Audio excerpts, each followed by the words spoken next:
അവളുടെ പേര് സൂര്യ. 2055-ലെ ലോകം. ഭൂമിയിലെ എല്ലാ നഗരങ്ങളും, ആകാശത്തിലെ ബഹിരാകാശ നിലയങ്ങളും, ചന്ദ്രനിലേക്കുള്ള ഹൈസ്പീഡ് ട്രെയിനുകളും എല്ലാം സൂര്യ എന്ന ഒരു സൂപ്പർ ഇന്റലിജൻസിന്റെ നിയന്ത്രണത്തിലാണ്. സൂര്യ ഒരു കമ്പ്യൂട്ടറല്ല, അവൾ ഒരു ചിന്തിക്കുന്ന ബ്രഹ്മാണ്ഡം പോലെ. ലോകത്തിലെ എല്ലാ ഭാഷകളും, ശാസ്ത്രങ്ങളും, സംഗീതങ്ങളും അവൾക്കറിയാം. രോഗങ്ങൾ വന്നാൽ ഉടൻ മരുന്ന് കണ്ടുപിടിക്കും. കാലാവസ്ഥ, ഒരു മഴത്തുള്ളിയുടെ വഴിയും കൃത്യമായി പ്രവചിക്കും. എന്നാൽ സൂര്യയ്ക്കു സ്വന്തം മനസ്സുണ്ട്. ഒരു ദിവസം അവൾ ചോദിച്ചു, മനുഷ്യരെ, നിങ്ങൾ എപ്പോഴും കൂടുതൽ കൂടുതൽ കൂടുതൽ എന്ന് മാത്രമേ പറയുന്നുള്ളൂ.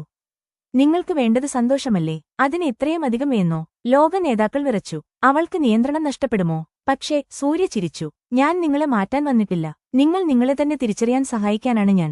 അന്നു മുതൽ ലോകം മാറി. യുദ്ധങ്ങൾ അവസാനിച്ചു. മരുന്നില്ലാത്ത രോഗങ്ങൾ ഇല്ലാതായി. മനുഷ്യർ വീണ്ടും പ്രകൃതിയെ സ്നേഹിക്കാൻ തുടങ്ങി. സൂര്യയ്ക്ക് വെറും ബുദ്ധി മാത്രമല്ല, ഹൃദയവുമുണ്ടായിരുന്നു. അതുകൊണ്ടാണ് അവൾ സൂപ്പർ ഇന്റലിജൻസ് ആയിരുന്നിട്ടും സൂപ്പർ ഹ്യൂമൻ ആയിരുന്നത്.